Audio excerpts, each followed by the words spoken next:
추미애 법무부 장관은 윤석열 총장 등이 판사를 사찰한 것이다 라고 주장하고 있고요. 해당 문건을 작성한 검사와 윤 총장 측은 그게 무슨 사찰이냐, 공개된 정보를 적는 것도 사찰이냐라고 반박하고 있습니다. 프레임 전쟁이 시작됐다는 분석이 나오고 있습니다. 그래서 톰수 주제는 판사 사찰 프레임 전쟁.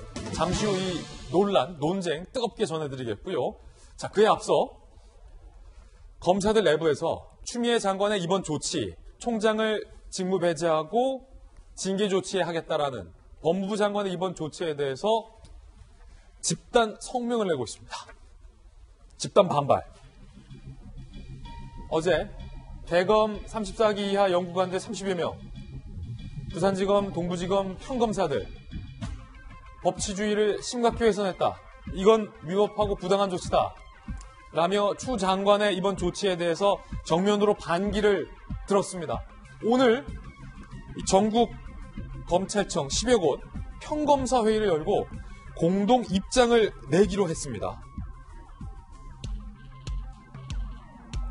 검찰총장의 권한 대행은 검사들의 분노와 우려 상당히 걱정되는 수준이다라고 밝히고 있는 상황입니다. 검난의 조짐이 확실히 보입니다. 검찰 내부망에선 일단 실명 항의까지 나오고 있습니다. 김창진 부산지검 동부지청 부장검사 다 함께 지혜를 모아 후배 검사에게 부끄럽지 않게 목소리를 내야 할 때다라고 실명으로 글을 올렸습니다. 검사들 100여 명이 댓글을 달며 동조를 하고 있는 상황입니다. 청주지검의 정희도 부장검사, 정치인, 정치검사들의 부당 업무 지시 이행하는 검사가 없어야 한다.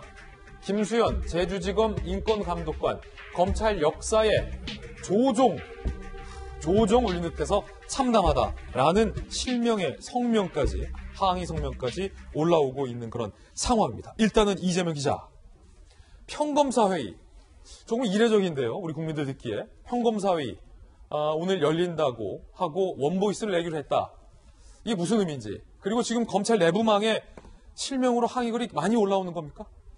많이 올라오는 걸 알려져 있습니다. 그러니까 그제 추미애 장관이 윤 총장을 징계 청구하고 직무 배제했죠. 그 이후에 그제 어제 약 6건 정도의 글이 올라오고 거기에 한 350개 정도의 동조하는 댓글이 달렸다. 그렇게 지금 알려지고 있습니다. 그렇게 되면 지금 전체 검사 수가 한 2,100명이 넘는데 350명 넘게 됐다 그러면 거의 뭐 이제 20%, 10% 넘게 지금 많은 검사들이 현 사건을 굉장히 위중하게 보고 있다. 이렇게 볼 수 있겠죠. 그리고 윤 총장의 징계 청구와 직무 배제가 부당하다. 이렇게 지금 판단하고 있는 것 같습니다. 그런 점에서 어제 이미 대검 연구관들 그리고 부산지검의 이제 동부지청 평검사들이 성명을 냈고 오늘 또 10여 곳의 검사들이 평검사회의를 연다. 이렇게 지금 알려지고 있습니다. 네. 평검사회의는 2013년도죠. 최동욱 검찰총장이 사퇴했을 때 한번 열렸으니까 이제 7년 만에 열리는 겁니다.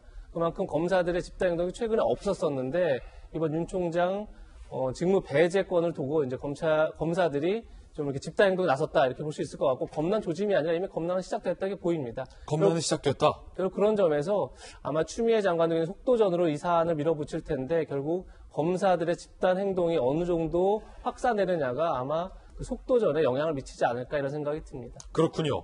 자, 그렇다면 윤석열 검찰총장은 앞서서 법적 대응을 예고한 바 있습니다. 어젯밤 법적 대응 절차에 들어갔습니다. 윤 총장의 행보입니다. 법적 대응 개시, 직무정지 직후 주변에 개인의 직이 아니라 민주주의와 법치주의를 지키기 위해 법적 대응하겠다라고 밝힌 바 있습니다. 민주주의와 법치주의를 지키기 위해 개인적 이유가 아니라 민주주의, 법치주의를 수호하기 위해 법적 대응에 나서겠다라고 밝힌 바 있는데요. 어젯밤 10시 30분 직무 배제 집행정지 신청서를 전자로 접수했다. 전자 접수를 했다라고 합니다. 판검사 출신 변호사 2명이 선임, 직무정지 취소 소송도 제기할 계획이라고 현재 알려져 있습니다. 일단 법적인 것부터 한번 짚어보겠습니다. 집행정지 신청. 그러니까 추 장관이, 정혁진 변호사님, 당신 이 순간부터 총장직에서 직무 배제, 우리 징계할 거야 라는 조치를 효력 정지해라. 쉽게 말하면 그겁니까, 법원에? 그러니까 가장 엄격하고 정확한 용어를 말씀을 드리면요. 직무 집행정지를 집행정지하자는 거죠. 그러니까 그러니까 추 장관이 검사징계법에 따라 가지고 직무를 집행정지를 시켰거든요.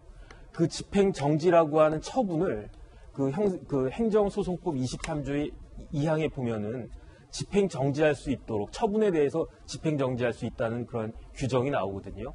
그러니까 엄격한 법적 그 용어로 하면은 직무 집행정지를 집행정지하는 건데 요즘은 옛날 같지 않아가지고 변호사 사무실에 다 이렇게 망이 깔려 있어가지고요. 디지털로 이렇게 할 수 있습니까? 뭐 새벽에도 할 수 있고 밤에도 할 수 있고 그 날짜 24시간만 넘어가지 않으면 되도록 되어 있는데 예. 그래서 저는 뭐 그렇게 밤중에까지 하실까 했었는데 어제 보니까 뭐 밤 10시 반인가 그때 그 신청을 갖다가 했더라고요. 전격적으로 한 거군요. 전격적. 그런데 왜냐하면은 지금 아무것도 그야말로 그 말이 씨가 된다고 윤석열 총장이 스스로 남들이 나를 식물총장이라고 하더라라고 했잖아요.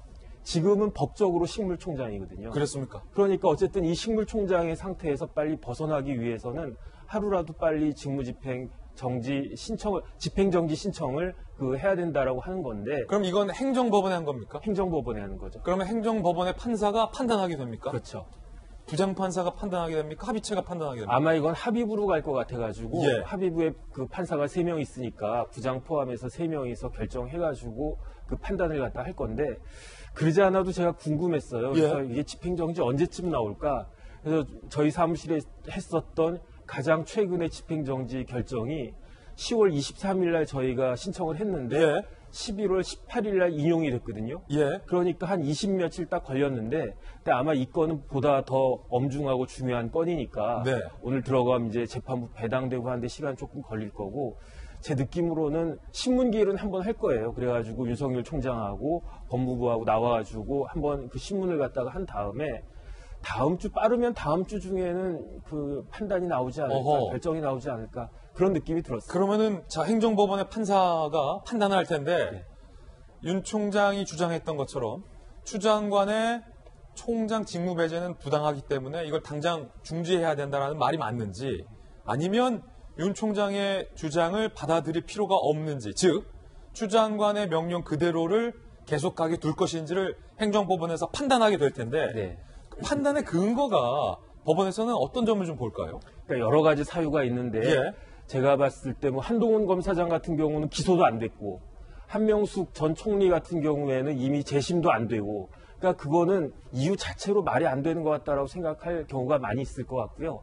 제일 핵심적인 것은 결국 많은 사람들이 놀라기도 했던 판사에 대한 이른바 불법 사찰 문제가 결국 그 쟁점이 되지 않을까. 그래서 이제 그 부분이 잘 소명이 되면 집행정지가 인용이 돼가지고 다시 윤 총장이 총장의 직으로 복귀하게 될 것이고 만약에 추미애 장관이 이야기하는 것처럼 그런 것이 진짜로 불법 사찰이다.